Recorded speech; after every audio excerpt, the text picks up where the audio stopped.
దీవించును పొందుకొచ్చును తండ్రి.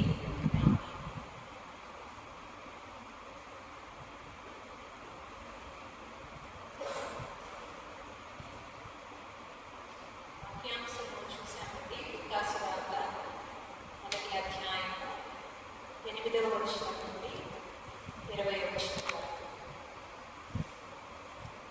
ఇక్కడ ఈ వాక్య భాగం చదువుతున్నప్పుడు ఈ వాక్య సందేశం కొరకు కాదు, కానీ మామూలుగా చదువుతున్నప్పుడు ఒక చిన్న డౌట్ వస్తుంది చిప్పల్లో. అది ఒకసారి మీతో పంచుకొని తర్వాత వాక్య భాగంలోకి వెళ్ళాలనుకుంటున్నా. చిప్పల్లో దూత అంటది, జకర్యా అంటది, నాకేమో తెలియదు, నేను ముసలివాడిని కదా, నా భార్య బహుకాలం గడిచింది కదా, ఇది నాకు ఎలా అవుతుంది అంటే దూత అంటది, నేను దేవుని సముద్రం నుండి వచ్చే గబ్రియేలును, నేను నార్మల్ అనుకుంటున్నావా? నేను దేవుని ముందు ఆయన ఏం చెప్తే ఆయన మాట ప్రకారం చేసే గబ్రియేలు దూతను నేను, నువ్వు ఇంత అవిశ్వాసంగా మాట్లాడతావా? అయితే అది జరిగేంత వరకు నువ్వు మౌనం అయిపో. అంటే ఒక రకంగా అదే ఒక శిక్ష. అదే నా డౌట్ ఏంటంటే, అదే పేజ్లో చివర మరి కూడా అదే స్థితి వస్తుంది. మరి అంటే నేను పురుషుని ఎక్కడి దాన్ని చిక్కులు అంటే అదే పేజ్లో 34 వర్స్లో ఉంటుంది. నేను పురుషుని ఎరిగిన దానినే ఇది ఎలాగో జరుగుతుందని దూతతో అంటది. మరి దూత మరి శిక్షించినట్టు మనం చూడం. అక్కడ నాకు డౌట్ వస్తుంది. అంటే పక్షపాతాలకు లేని దేవుడు, న్యాయాధిపతి అయిన దేవుడు, ఆయన తీర్పు న్యాయమైనది, సత్యమైనది. మరి ఇక్కడ ఏం జరుగుతుందా అని కొంచెం ఆలోచిస్తే, ఇక్కడ జకర్యా వృద్ధుడు, చాలా ఏజ్డ్. అంటే ఆయన దేవుడు నమ్ముకొని చాలా ఏళ్ళైపోయింది. కానీ ఇక్కడ మరియం చూస్తే ఆమె కన్యక, ఆమె స్టార్టింగ్ స్టేజ్లో ఉంది. మేబీ విశ్వాసము కలది అయిన తర్వాత దేవుని నమ్ముకున్న తొలి దినాలు అయి ఉంటాయి. అంటే నువ్వు ఎంత ప్రయాణం చేసి నువ్వు అవిశ్వాసం కలిగి ఉన్నావా? ఇది మన జీవితంలో కూడా జరుగుతుందండి. అందుకని నేను ఈ పాయింట్ నేను ఎత్తాల్సి వచ్చింది. బేసిక్గా కొన్ని సందర్భాలు అన్ని సందర్భాలు నన్ను నేనే పాయింట్ అవుట్ చేసుకుంటూ ఉంటాను. ఇలాంటి విషయాలు నేనే చాలాసార్లు అవిశ్వాసంగా అయ్యా ఏంటి ఇది అని అనిపిస్తూ ఉన్నప్పుడు మళ్ళా దేవుడు లేపి నిలబెట్టి, కాదు కదా, ఇది కాదు కదా నా దేవుడు అని అనిపించేదాకా కార్యాలు జరిపిస్తాడు. ఎంత అద్భుతంగా ఉంటాయంటే దేవుని కార్యాలు. మనమే అవిశ్వాసాలుగా గమనించాం, కానీ దేవుని యొక్క కృప గొప్పది, ఆయన ప్రేమ గొప్పది. యోగ్యుడనే కాదు, ఇప్పుడే పాట పాడి, యోగ్యుడనే కాదయ్యా, ఆ ప్రేమకు నేను యోగ్యుడని కాదు, కానీ నువ్వు ఎందుకు అంత ప్రేమ చూపిస్తున్నావు నా మీద? తిరిగి నా నుంచి ఏదైనా నేను ఇవ్వగలనా నీకు అంటే మనకి నో అనే ఆన్సరే వస్తుందండి. కానీ but still God is faithful. God is faithful.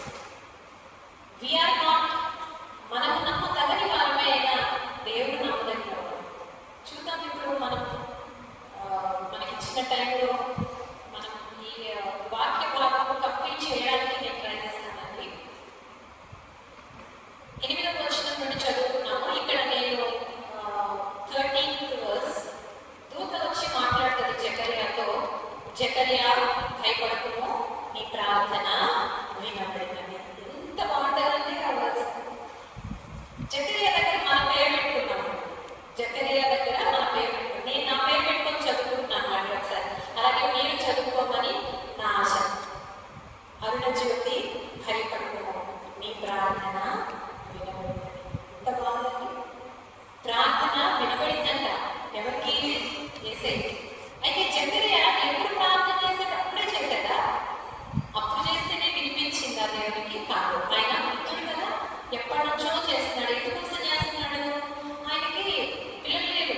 Yeah నా భార్య గొడ్రాలి ఉంది అని భర్త తన భార్య కొరకు ప్రార్థన చేస్తున్నాడు. ఎలాగైతే ఇస్సాకు ప్రార్థన చేశాడు, ఒకరి కొరకు ఒకరు ప్రార్థన చేసుకోవాల్సిన వారమే. ప్రార్థన చేస్తున్నాడు చేస్తున్నాడు చేస్తున్నాడు, కానీ ఎప్పుడు వినబడిందంట? వృద్ధులైనప్పుడు. అంతేనా? అప్పుడు దాకా వినలేదా దేవుడు? విన్నాడు. కానీ ఇప్పుడు వచ్చి నీ ప్రార్థన వినబడింది అంటున్నాడంటే ప్రతిదానికి ఒక సమయం, ప్రతిదానికి ఒక సమయం. మనమే దగ్గర పెడుతుంటాం. బాధ, వేదన, ఆ గుండె కోత మనల్ని త్వరపడేలా చేస్తాం.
ఇక్కడ దూత జకర్యాతో చెప్తున్నాడు.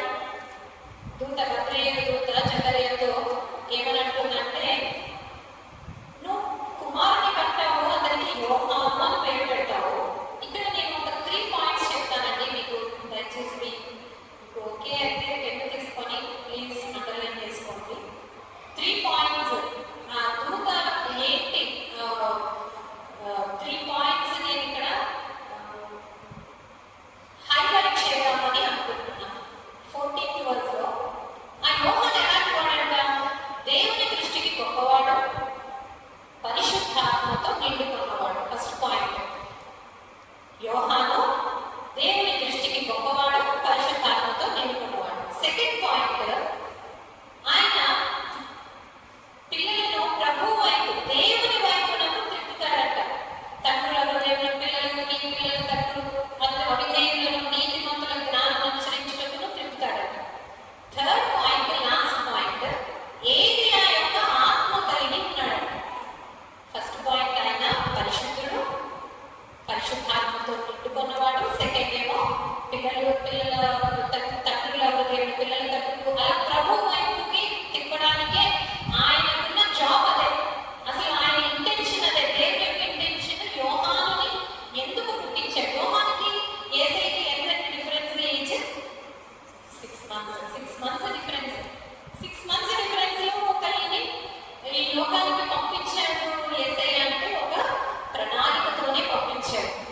ఆ ప్రణాళిక యోహాను నిలబెట్టుకున్నాడు. ఆయన బ్రతికిందే దేవుని కోసం బ్రతుకుతున్నాను అన్నట్లు బ్రతికాడన్నమాట. అందుకే ఈ 3 పాయింట్స్ ఇలా మనం అండర్లైన్ చేసుకున్నాము. ఇప్పుడు అంశంలోకి వెళ్ళామండి. అంశము మార్గము సిద్ధపరచు దూత. ఈ దూత ఎవరు? ఇప్పుడే చెప్పుకున్నాం కదా యోహాను. ఎలా చెప్పుకున్నాము అంటే ఒక్కసారి మత్తయి సువార్త 11వ అధ్యాయం 10వ వచనం. మత్తయి సువార్త 11వ అధ్యాయము 10వ వచనం. ఇదిగో నేను నా దూతను నీకు ముందుగా పంపుచున్నాను, అతడు నీ ముందర నీ మార్గమును సిద్ధపరచును అని ఎవరి గూర్చి వ్రాయబడెనో అతడే ఈ యోహాను. మార్గము సిద్ధపరచు దూత. ఆ దూత గబ్రియేలు కాదు కానీ యోహాను. బాప్తిస్మం ఇచ్చి యోహాను. ఆ యోహానుని యేసయ్య తనకంటే ముందుగా 6 నెలల ముందు ఈ లోకానికి పంపించాడు. పంపించిన తర్వాత యోహాను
హెచ్చిస్తారు.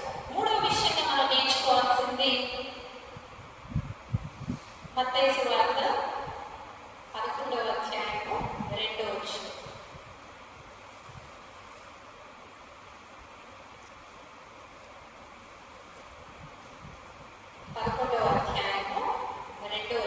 క్రీస్తు చేయుచున్న కార్యములను గురించి యోహాను చెరసాలలో విని, చెరసాలలో ఎందుకున్నాడు యోహాను? హేరోదు అన్నాడు కదా, ఇప్పుడే క్వశ్చన్ చేశాడు కదా, తప్పు చేస్తున్నావు అనగానే తీసుకెళ్ళి చెరసాలలో పడేశాడు. పడేసాడని తెలుసు, రాజు తప్పకుండా శిక్షిస్తాడని తెలుసు, తెలిసినా ఆయన ఏం చేశాడు? గద్దించాడు, తప్పు చేస్తున్నావు అని. అప్పుడు ఏసై ఉన్నాడు అక్కడ. ఫస్ట్ వచ్చిన చూద్దామండి. యేసు తన 12 మంది శిష్యులకు ఆజ్ఞాపించడం సాధించిన తరువాత వారి పట్టణంలో బోధించడం, ప్రకటించడం, అక్కడి నుండి వెళ్ళిపోయాడట. చెరసాలకి రావడం కాదు. ఇప్పుడు యోహాను యేసయ్య దేవుని చేత పంపించబడిన వాడే, దేవునికి తెలుసు. అయితే ఈయన చెరసాలలో ఉన్నాడని కూడా తెలుసు. ఉన్నవాడిని వచ్చి పరామర్శించకపోగా అక్కడ నుంచి వెళ్ళిపోయాడట యేసయ్య. తెలిసింది యోహానుకి. క్రీస్తు చేయించిన కార్యాల గురించి యోహాను చెరసాలలో విని డౌట్ వచ్చిందంట. అసలు నువ్వేనా? రాబో వాళ్ళకి నువ్వేనా, లేదా మేము వేరే అవకాశమైనా కనిపెట్టారా? డౌట్. మనకు కూడా కొన్నిసార్లు డౌట్ వస్తుంది. నిజంగా నేను దేవుడిని పూజిస్తున్నాను కదా, ఈయనేనా నిజంగా సజీవుడైన దేవుడు, నేను పూజిస్తున్న దేవుడు, నిజంగా అద్భుత కార్యాలు చేసే దేవుడు ఇదేనా? ఎందుకంటే మరి నాకేం మంచి జరగట్లేదు, మరి నేను ఎందుకు ఇలా ఏడుస్తున్నా, మరి నేను ఎందుకు ఇలా దుఃఖపడుతున్నా, నాకు ఎందుకు ఇలా శ్రమలు వస్తున్నాయి? ఒకవేళ దేవుడు నిజంగా ఉంటే, నిజంగా నా ప్రార్థన వింటుంటే, వినుచున్నవాడు చూచుచున్నవాడు అని ఎంతమంది చెప్తున్నారే, మరి నాకు ఎందుకు ఇలా క్వశ్చన్ వస్తుంది, డౌట్ వస్తుంది.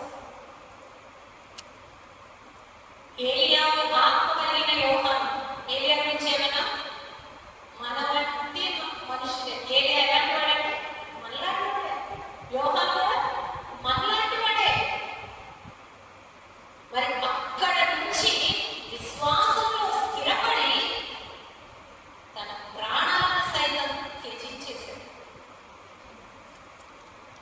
ఆఫ్టర్ ఆల్ లార్డ్, నేను నా ఆత్మ, నా జీవితం తృణప్రాయంగా నీ కొరకు అర్పించడం కన్నా ఏం కావాలి లేదా చేశాడు. ప్రాణాలు చేశాడు.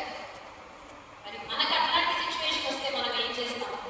పేతురు సిలువ వేయడానికి కూడా యోగ్యుడని కాను నేను, తన కిందలుగా సిలువ వేసేది.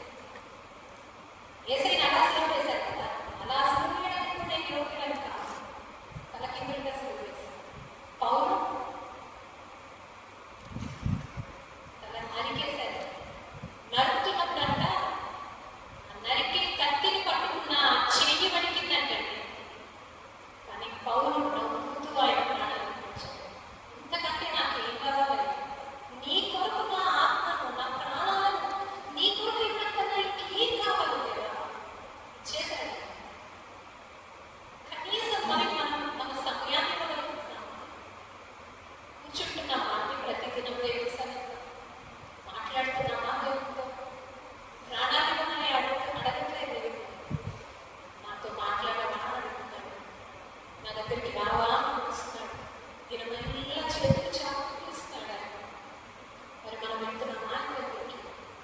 చేతులు చాపు మన కూతుర్ని, మన కూతురు పిలిచినప్పుడు మన దగ్గరికి రాకపోతే మనతో పిలుస్తాడు. నిన్ను నన్ను పిలుస్తున్నాడు దేవుడు, రామా నా దగ్గరికి, రా నా దగ్గరికి, నీకు విశ్రాంతి ఇస్తాను, నీకు సమాధానం ఇస్తాను, నా దగ్గర పూర్ణ శాంతి ఉంది, నా దగ్గర వచ్చి ఆనుకో.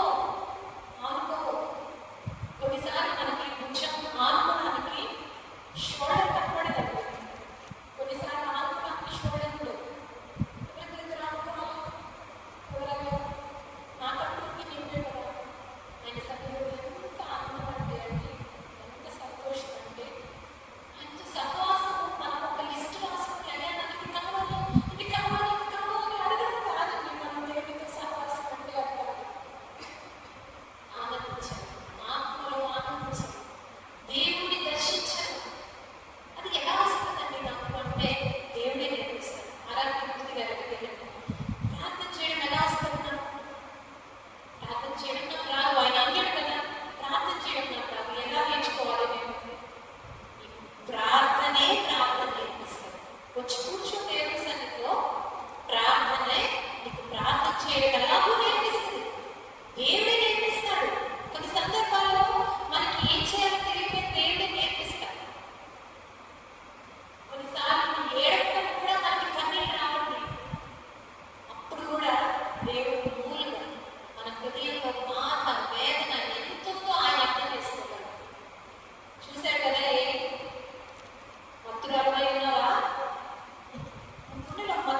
విశ్వసించు, తప్పనిసరిగా నమ్ము.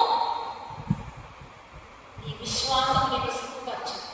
విశ్వాసమునకు కర్త దాన్ని కొనసాగించువాడైనా యేసు వైపు చూచుచు ముందుంచబడిన పలుకుతున్నప్పుడు ఓపిక కొన్నిసార్లు ఉండదు. శారీరకమైన ఓపిక, ఆత్మీయంగా ఉండదు. శరీర బలహీనమే కానీ ఆత్మ సిద్ధం అంటున్నాడు భక్తుడు.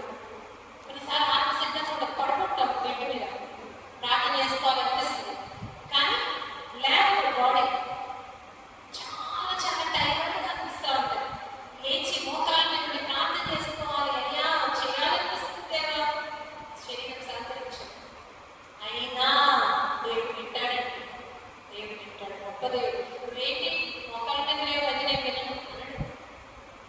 మన మనసు చూస్తాడు దేవుడు, మన హృదయాన్ని చూస్తాడు దేవుడు. ఎంత దగ్గరకు వచ్చావో దేవుడికి అది నీకు తప్పకుండా ఒక దినాన నిలబడి హెచ్చిస్తుంది తప్పనిసరిగా. అది ఆయనకి ఛాలెంజ్. నువ్వు వచ్చావు ఆయన సన్నిధికి, ఆయన చేయకపోతే ఆయనకు అవమానం. అది నువ్వు నేను అడుగుతూ వచ్చి ఎసేపు రమ్మన్నావా, నువ్వు నాకు మొరపెట్టి నేను నీకు ఉద్యోగిస్తానన్నావు, మరి అని నువ్వు అడిగావనుకో దేవుడు సమాధానం చెప్పాలిగా. అందుకోసమైనా చేస్తాడు తప్పనిసరి. అది ఆయనకే ఛాలెంజ్. మరి మనం అడగాలి, నోరు తెరిచి అడగాలి. అడగకనే కొందరికి అడగాలి, నోరు తెరిచాడు. ఆయనకు తెలిసినప్పుడు అడగడం ఎందుకంటే ఆయనకు తెలుసు అన్ని, కానీ అడగడం ఎందుకు? అడగకపోతే మనము ఎంతగా దాన్ని కోరుకుంటున్నామో దేవుడికి ఎలా తెలుస్తుంది? అడగాలి, మనం మనస్ఫూర్తిగా దేవుని సన్నిధిలో అడగాలి. నెక్స్ట్ 4వ విషయంగా మనం నేర్చుకోవాల్సింది యోహాను నుంచి ఆయన శిష్యులని ఆయన వదిలిపెట్టలేదు. యోహాను కూడా శిష్యులు ఉన్నారు. ఆయన ఎర్లీ ఏజ్లోనే హతసాక్షి అయిపోయాడు. అప్పుడు ఆయన శిష్యుల పరిస్థితి ఏంటి? మరి ఏం చేశాడు అంటే యోహాను సువార్త 1వ అధ్యాయం 35, 36 చూద్దాం. 35, 36.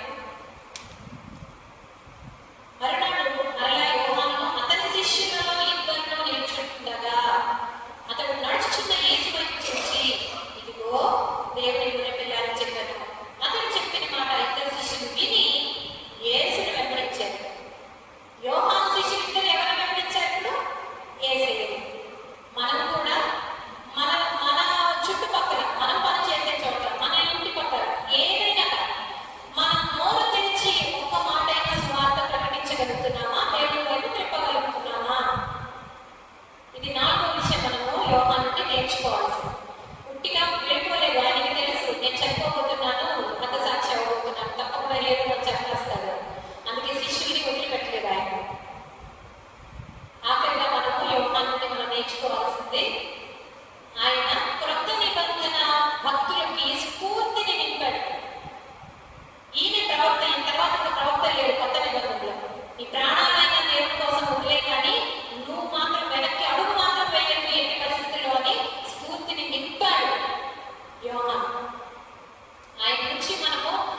విలియం కేరీ గారు, బిల్లీ గ్రాహం గారు, జాన్ వెస్లీ గారు, ఇట్లా చాలా లైఫ్ స్టోరీస్ అలా చదువుతూ ఉంటారు.